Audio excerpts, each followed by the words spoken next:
भक्ति की तीसरी प्रमुख शर्त है कि भक्ति निरंतर हो। नारद जी ने नारद भक्ति दर्शन में कहा, अव्यावृत भजनात्, यानी निरंतर भजन से। हम 1-2 घंटे तो भजन करते हैं, बाकी समय इतना सावधान नहीं रहते भजन के विषय में और लापरवाही से संसार में आसक्त हो जाती है। इसीलिए हमको निरंतर भक्ति का अभ्यास करना पड़ेगा। जैसे हम एक स्थान से दूसरे स्थान पर कहीं जाते हैं तो ठीक ठीक हमको पैर रखने पड़ते हैं आगे की ओर। पीछे से कौन आ रहा है इसका भी ध्यान रखना पड़ता है, आगे से कौन आ रहा है इसका भी ध्यान रखना पड़ता है। हमको कहाँ जाना है इसका भी ध्यान रखना पड़ता है और क्यों जाना है इसका भी ध्यान रखना पड़ता है। अगर हम ध्यान ना रखें तो एक्सीडेंट हो जाएगा या जहाँ जाना है वहां ना जाके कहीं और पहुंच जाएंगे। इसीलिए सावधानी पूर्वक हम चलते हैं। और भगवान ने भक्ति में कोई नियम भी नहीं रखा है, न देश का नियम न काल का कोई नियम है। किस जगह पे भक्ति करनी है और किस समय भक्ति करनी है ये कोई नियम नहीं है कि नहा के करें कि बिना नहाए करें, खा के करें कि बिना खाए करें, ऐसा कोई नियम भी नहीं रखा है। तो इसीलिए हमको निरंतर भक्ति का अभ्यास करना चाहिए। देखो, एक अरणी होती है, अरणी यज्ञ में जिससे अग्नि प्रकट की जाती है। 2 अरणी की लकड़ियों को आपस में रगड़ा जाता है जिससे अग्नि प्रकट होती है।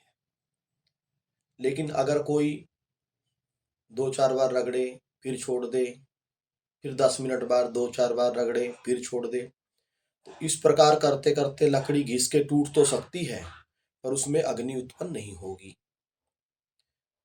जिस प्रकार अग्नि को उत्पन्न करने के लिए निरंतर उसको रगड़ना पड़ेगा, इसी प्रकार प्रेम को हृदय में उत्पन्न करने के लिए, प्रकट करने के लिए निरंतर तेल धारा विच्छिन्न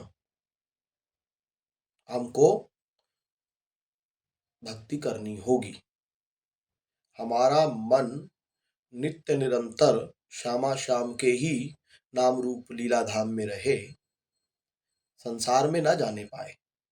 संसार में जाएगा तो फिर मलिन हो जाएगा। जैसे कपड़े को शुद्ध पानी से धोया और फिर उसको गंदगी में डुबा दिया तो फिर धोने का क्या लाभ हुआ, वही बराबर हो जाएगा।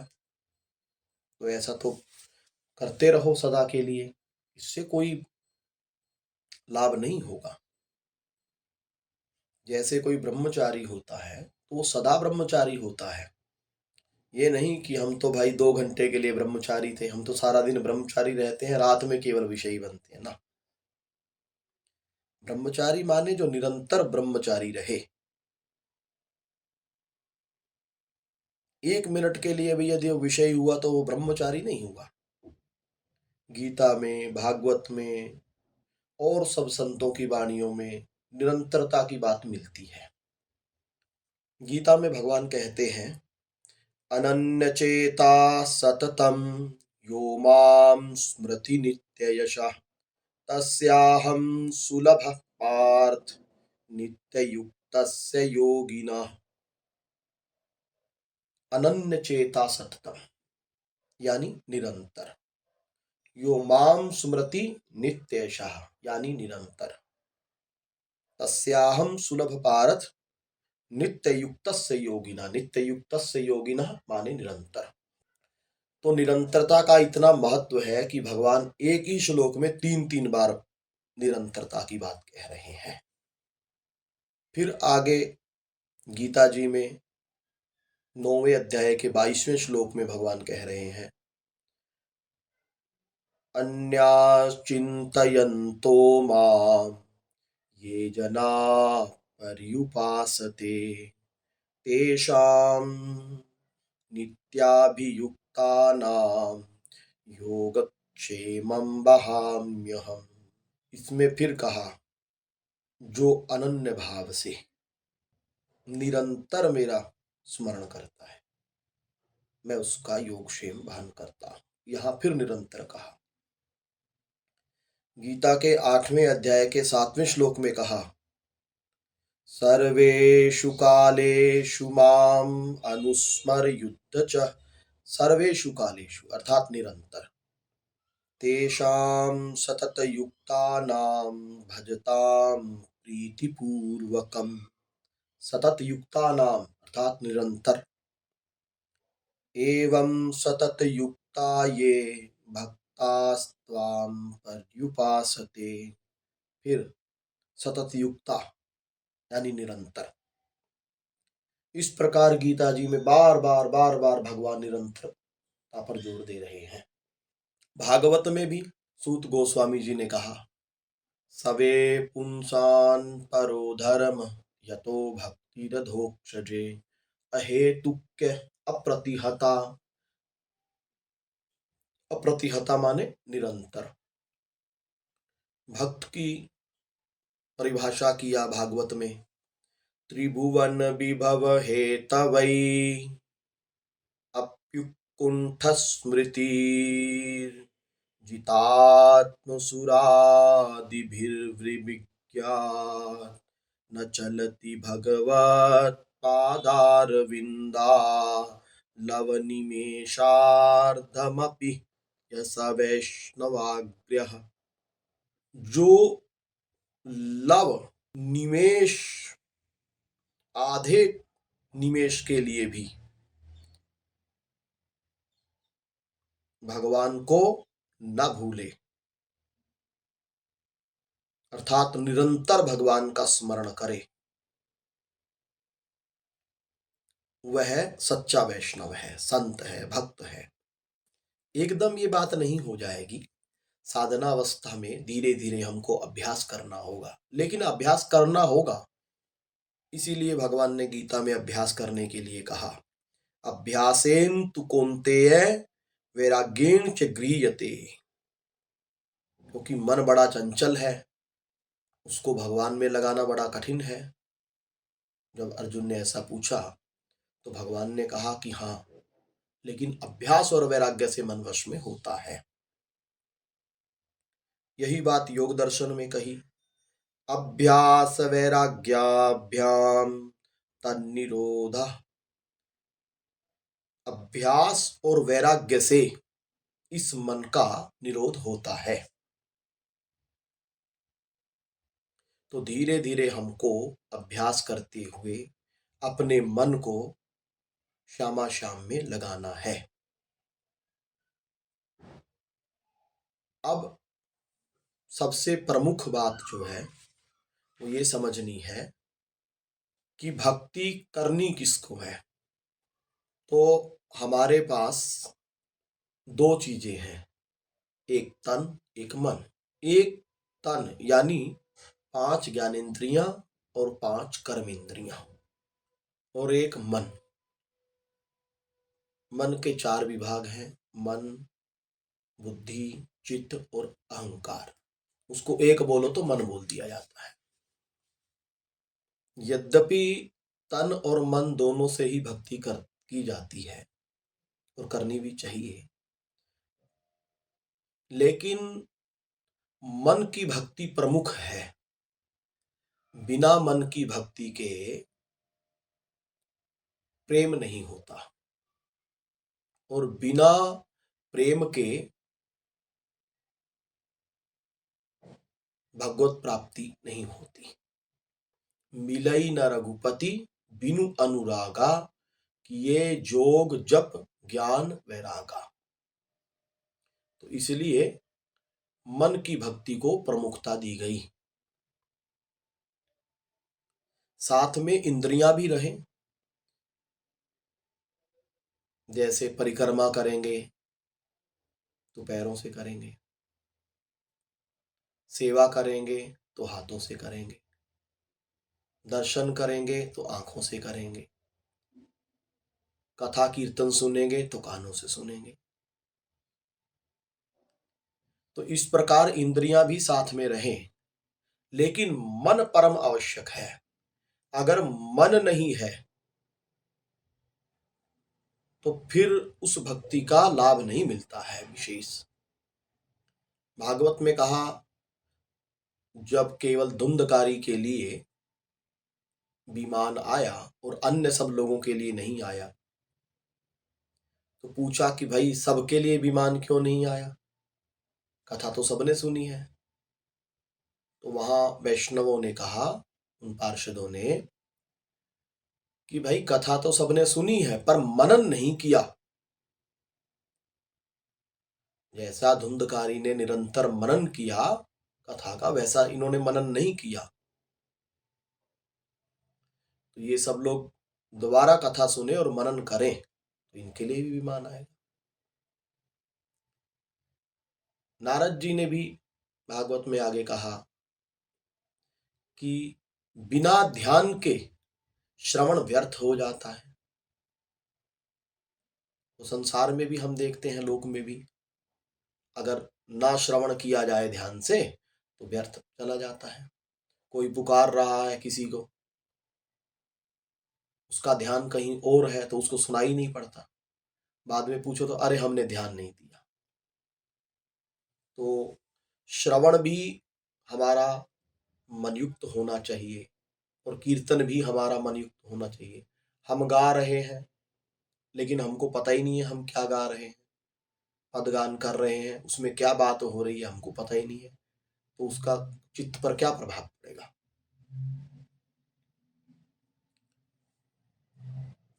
तो इसीलिए मन की विशेष आवश्यकता है। और मुख्य कारण एक ये भी है कि हमारे बंधन और मोक्ष का कारण मन ही है।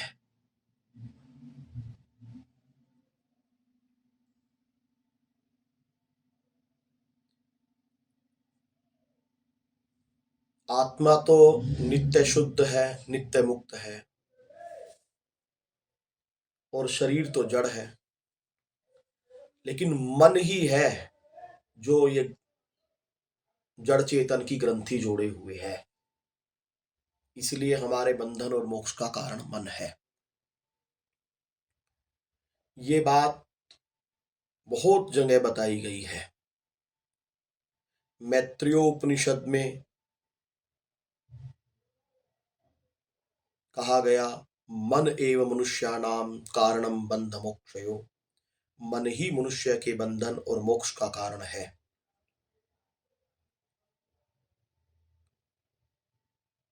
फिर मैत्रेयोपनिषद में कहा गया यही बात, मन एव मनुष्याणाम कारणम बंध मोक्षयो। फिर षट्ठायनी उपनिषद में भी यही कहा गया, मन एव मनुष्याणाम कारणम बंध मोक्षयो। फिर नारद पुराण में यही बात कही गई, मन एव मनुष्याणाम कारणम बंध मोक्षयो। फिर पंचदशी में यही बात कही गई, मन एव मनुष्याणाम कारणम बंध मोक्षयो। मैत्रेयोपनिषद में पहली वल्ली के 5वें मंत्र में कहा गया, चित्तमेव ही संसारः तत्प्रयत्नेन शोधयेत। अर्थात मन ही संसार है, इसी का शोधन करना चाहिए। षट्ठायनी उपनिषद में तीसरे मंत्र में कहा गया, चित्तमेव ही संसारः, अर्थात चित्त ही संसार है।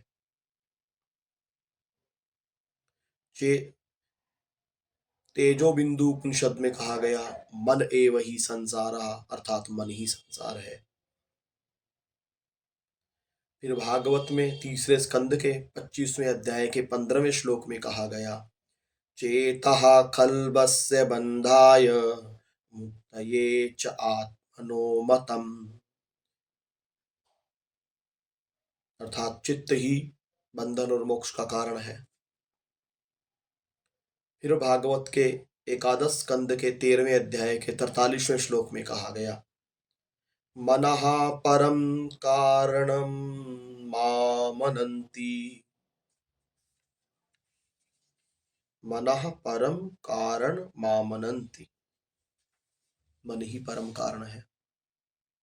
ये सब मंत्र, सब श्लोक और भी भरे पड़े हैं,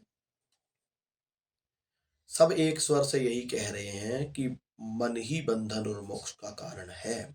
इसलिए हम कोई भी भक्ति करें, मन युक्त करें। कोई भी सेवा करें, चाहे हम श्रवण करें, चाहे हम कीर्तन करें, चाहे हम पाद सेवन करें, चाहे हम पूजा करें, चाहे हम वंदना करें,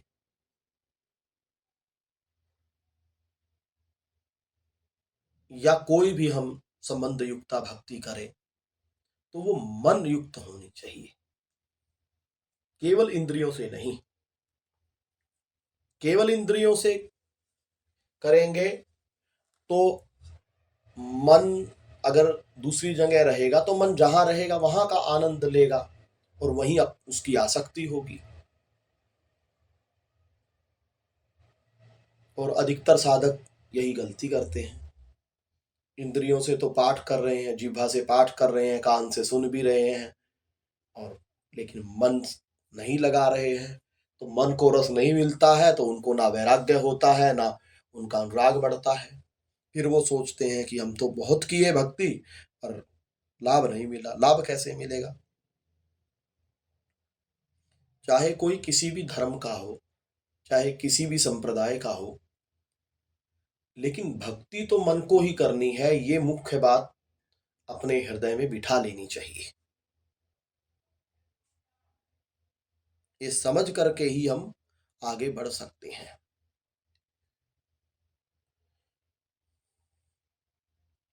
सत्संग सुधा माला में श्री राधा बाबा जी ने कहा है, आपका मन जहां है आप वहीं है। इस बात को गांठ बांध लेनी चाहिए। यदि आप कलकत्ते की दुकान में बैठे हुए हैं और वृंदावन का चिंतन कर रहे हैं तो आप वृंदावन में ही हैं। प्रारब्ध पूरा होने के बाद आपका शरीर वहां गिर जाएगा और आप वृंदावन में प्रवेश कर जाओगे, दिव्य वृंदावन में। और यदि आप वृंदावन में हैं और कलकत्ते का चिंतन कर रहे हैं तो फिर शरीर गिरने के बाद वहां पहुंच जाओगे। इसलिए हमको सावधानी पूर्वक मन से स्मरण युक्त भक्ति करनी चाहिए। और मन से ही श्यामा श्याम का रूप बना करके उनका चिंतन करते हुए उनकी सेवा करनी चाहिए। अब रूप का चिंतन करने के लिए प्रारंभ में कुछ सावधानियां ब्रह्मसूत्र में बताई गई हैं, कुछ नियम बताए गए हैं। क्योंकि अगर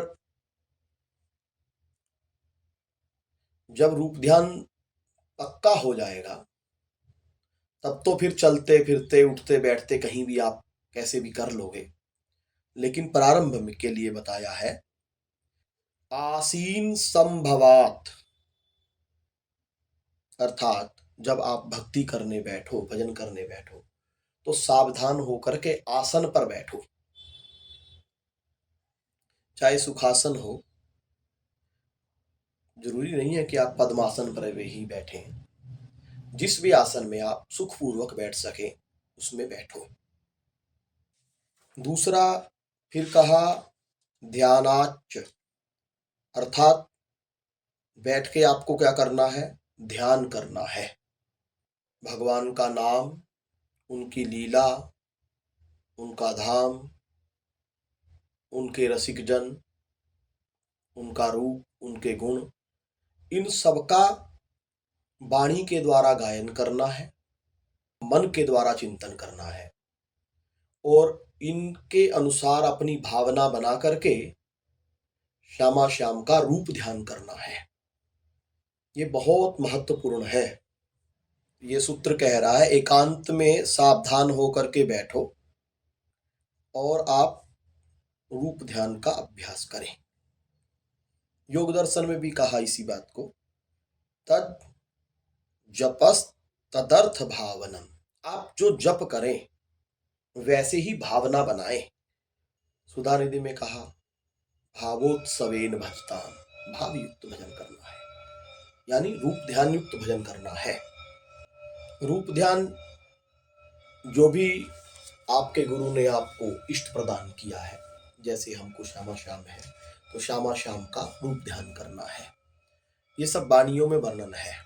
तो इस प्रकार एकांत में बैठ करके रूप ध्यान करते हुए